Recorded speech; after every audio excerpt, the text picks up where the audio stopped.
Hey guys, so in this video, what we're going to talk about is the top 5 things that you need to do to prepare yourself for going full time in your RV. And again, these are the top 5 things that we had to do to get ourselves ready for RVing. This could change a little bit over time. And again, these are not in any kind of order or anything like that. These are just the top 5 things that we had to do to kind of get ourselves ready to go and to get to a good spot to be able to you know say we're ready and full time is very close for us. We're actually still going through the process right now, so we are I guess about a month and a half away from what we will be considering our my wife and I going full time permanently with the dogs and everything else. So with that said, I just wanted to kind of go through and show you the top 5 things that we've had to do to get prepared, and see what you think of the list. Of course, below, comment, make any suggestions to other things that may be left out that may help other people. I know there's several steps to this, so this is just kind of something to give people an idea of what to get started on, where to get started, and how to get started. So with that said, we will now jump into the videos and we will start. So number 5 will be camping clubs, memberships, so forth like that. I think this is a key element to successful, I guess, full time RVing or even part time RVing. Whatever your status looks like. With that, what I mean by that is, research what kind of clubs you want to join. For example, I know I'm a member of Escapees. I'm getting ready to join Harvest Host. We're looking at Thousand Trails. There's several different clubs. They all offer different stuff at different prices. A lot of the clubs are fairly cheap, but like Thousand Trails, it costs a little bit more. And with Thousand Trails, you get more or less free camping throughout the year in different zones and so forth. I won't get real deep into how it works, but it does offer a lot more savings to full-time RVers or even part-time RVers that go a lot. I could even see a huge cost savings there. But other things are like Escapees. I am a member of that one right now, and it's really good. I did use it for 6 months when I stayed in Knoxville, and it saved me a ton of money, so it was very worth it. But with that said, there's so many different clubs out there. So the first thing I will say is when you're thinking about doing this full time, get into it, research. Also, there's things like roadside assistance. Escapees is another good example of that. I have Good Sam now, and I haven't used it. I don't have any problems, anything good or bad to say about it. I just simply haven't used it yet. Knock on wood, I haven't had bad luck with that part yet. But, I'm thinking for myself, I'm going to switch to the Escapees roadside assistance just because I really like the Escapees Club, the program, and everything that they bring. They offer several other things too, for example, mail service and so forth. And another big one that they offer, and again, this is not any kind of paid advertisement for Escapees. They all offer, most of them offer this in different shades or fashions. So it's just researching and finding the one that you're comfortable with. But something else to think about with any of these memberships is make sure that, if you're going to need it, that they offer domicile residence, and by domicile, that's, kind of like, okay, I'm full time. Where's my address going to be? I know they offer like Florida, Texas.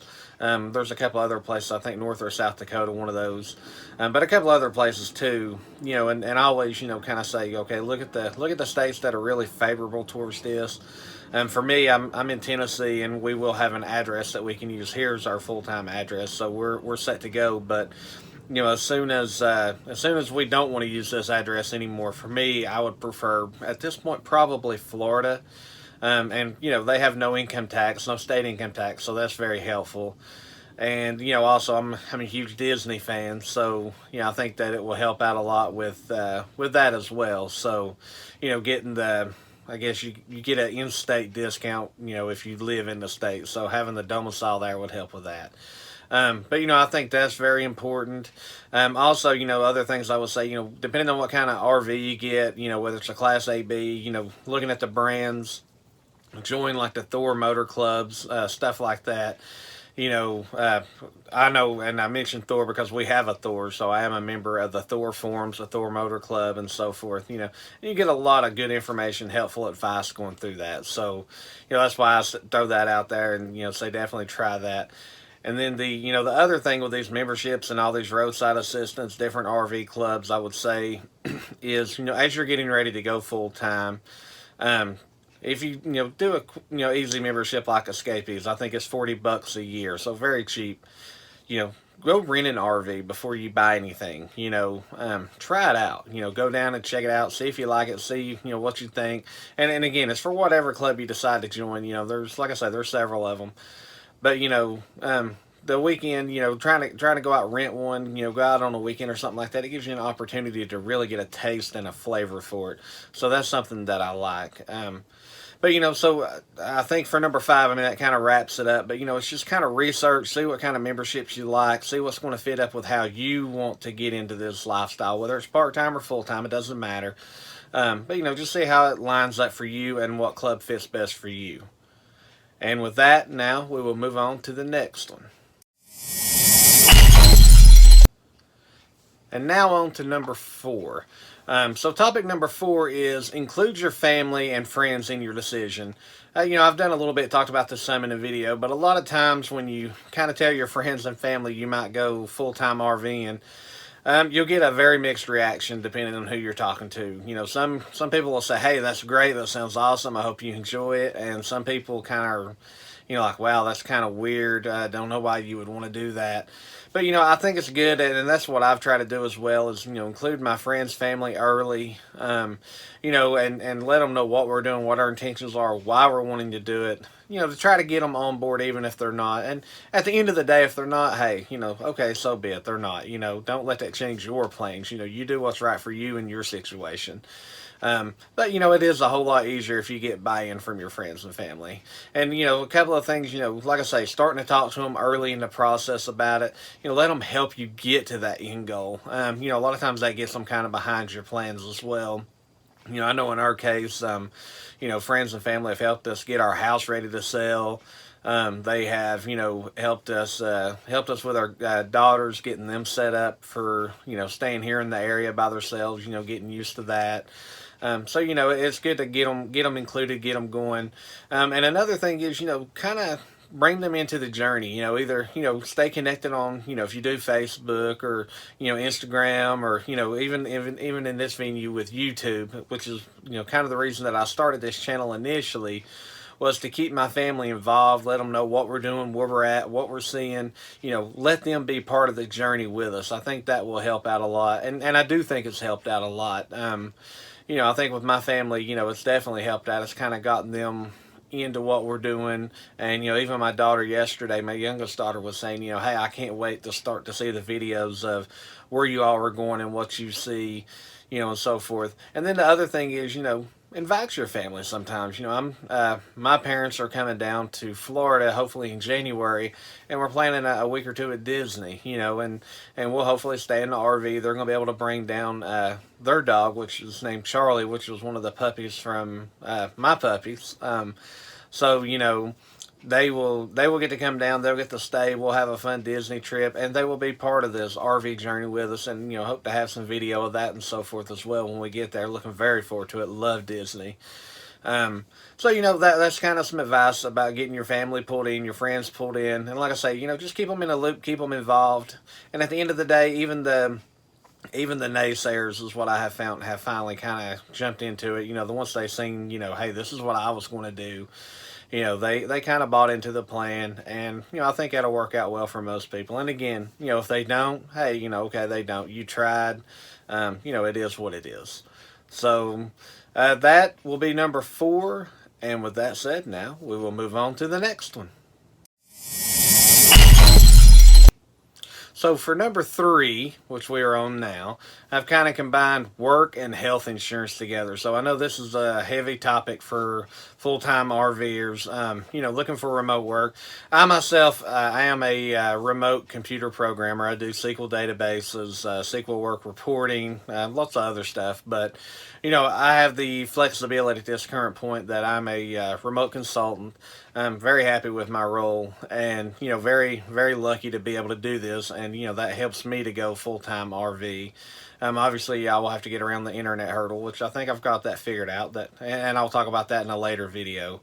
But for anybody looking to do this, I would say, if you're in a position where, you can do your job from home, or you do your job partially from home now, go talk to your employer first. A lot of times if you're a truly good employee and there's a flexibility there for you to work at home, and they don't, they don't want to lose you. They don't have to retrain. There's a lot of money involved with that. So, I would start there, and, start talking to them early, explain to them what you're doing, where you're wanting to go.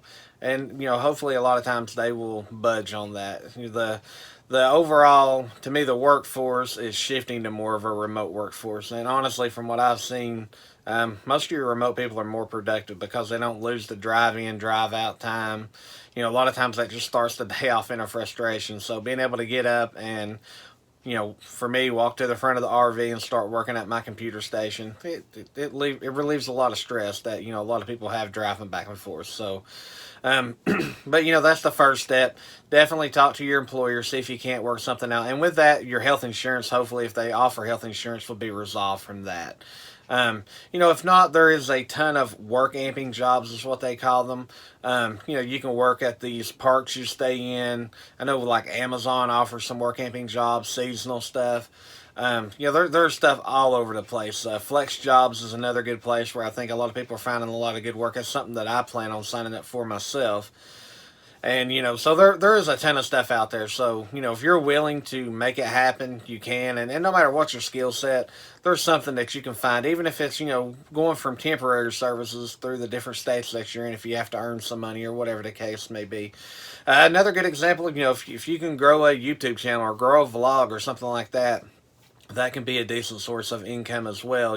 Once you get it going, and I will say, just from starting this is very, very hard work. But I will also say that I enjoy it very much. I'm getting to learn video editing. So in doing this, you're also learning a new skill set. So I'm very grateful for that. Other things around the health insurance side of this, if you can't get it through your employer, look at some of the clubs. I know, like Escapees, and then this sounds like I'm promoting them, and I guess I kind of am because I do like them. But they offer some health insurance stuff, but there is stuff all over the internet, YouTube, and so forth to get health insurance. I know Christian Share, they've got what seems to be a pretty good setup. And it just depends on what your medical needs are. If you're, if you got heavy medical use, if you do have some medical issues, that could change a lot. But, again, just kind of research it. Find the stuff that works for you, and there's stuff out here on the internet everywhere. I mean, I've done a lot of research on this myself, and that's the thing I will say. Anybody who's looking to get into this, research. You can't do that enough. But with that said, I mean, that's kind of the spin on work and health insurance. It is available. Don't let that be a block to your end goal of getting out there and traveling and seeing the whole country. Even the world, if you want to take your RV overseas. I just wanted to kind of bring that up, because I do see that a lot of people think that work and health insurance is a roadblock, and it definitely can be, but there are ways around that. So with that, we will move on to the next one. So number 2 is downsizing, and this is the biggest thing from going from sticks and bricks, or a leased apartment or a rented house, to an RV.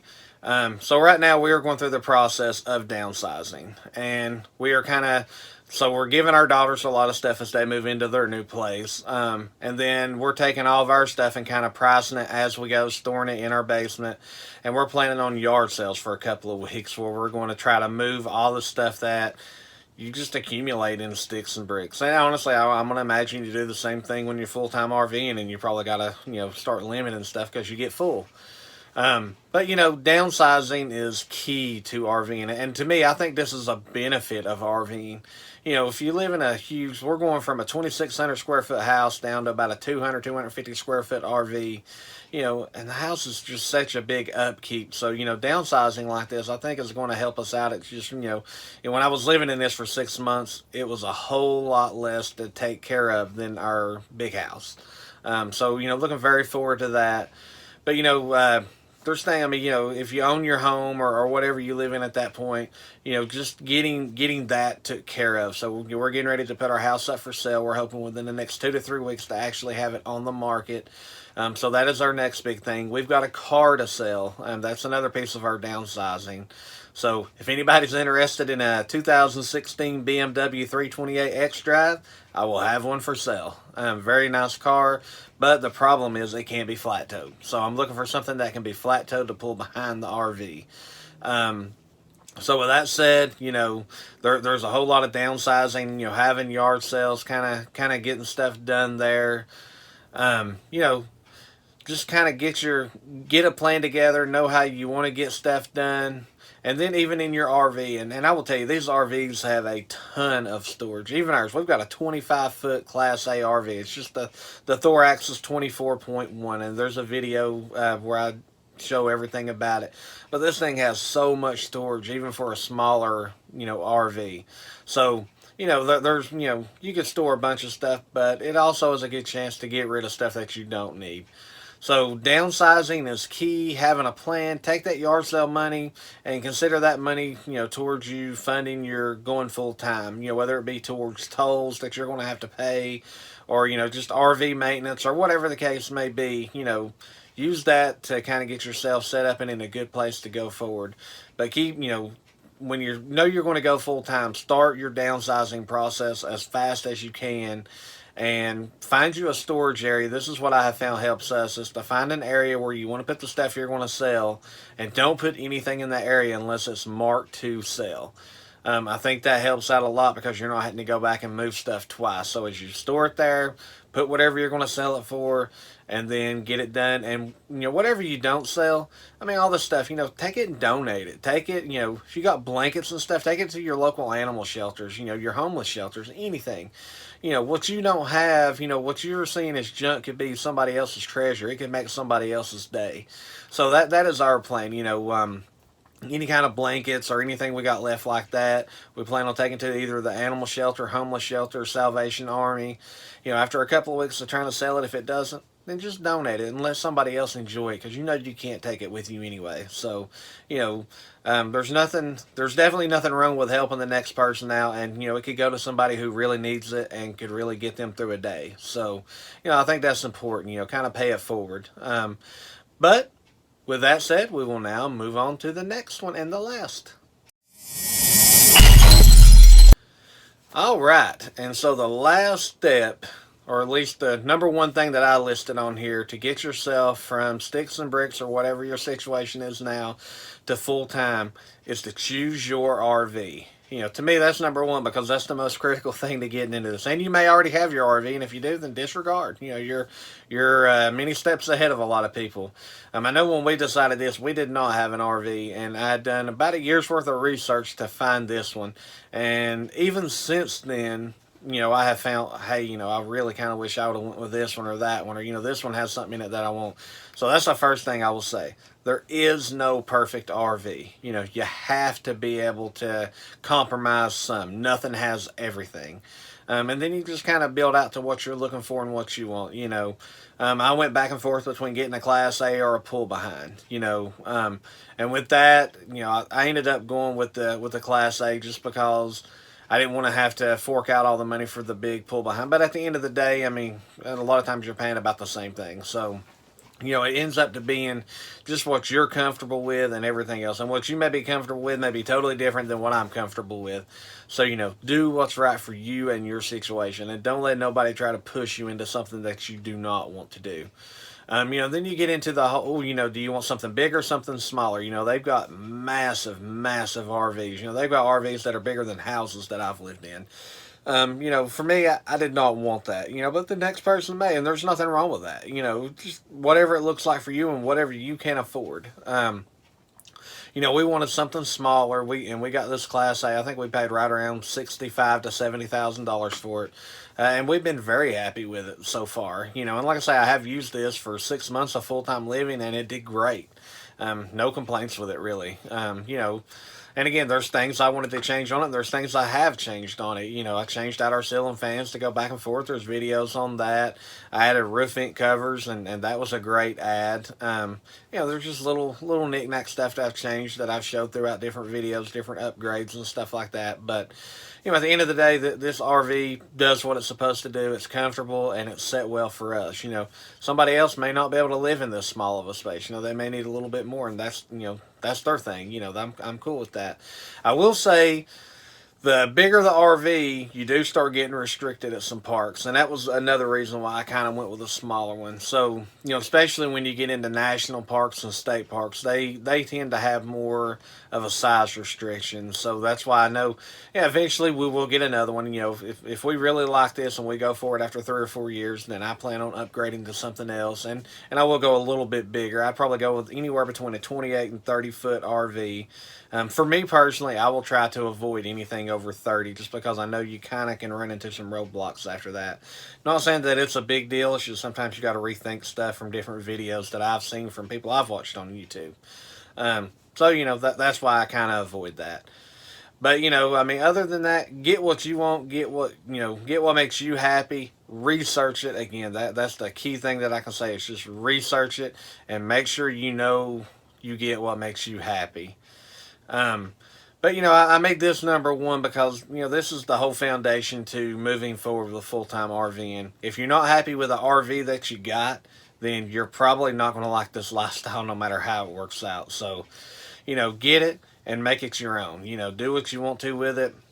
Anything that you want to customize on it is probably customizable, and there's probably 50 videos, 50 to 100 to 1,000 videos out there of people to show you how to do it. That is the great thing about YouTube, and that's also the great thing about this RV community, is the people are great, and there is a ton of information out there on pretty much anything that you want to find. So with that, that ends number one. And we'll jump into a closing, and I'll say thank you for watching this. If you like what the channel's bringing to you, I ask that you please subscribe, give it a big thumbs up. That helps out a lot. It helps the video get seen as I'm trying to build out this channel. Hoping that you're liking what I'm bringing to you on Mondays. And again, there will be some little sub videos in between here, like if you see my review on the RVlocks.com. That's a good one to go back and watch. That's a huge RV upgrade in my opinion. Well worth it. But, again, if you like this, please subscribe. Glad to have everybody along for the ride. We're hoping, like I say, in 2 months, with less than 2 months, we're in our final countdown to full time. So I appreciate everybody's time. I appreciate you watching the videos, and we will see you hopefully with another video here soon. Got a few ideas coming up. But again, thank you, and we will see you here soon. Thank you all.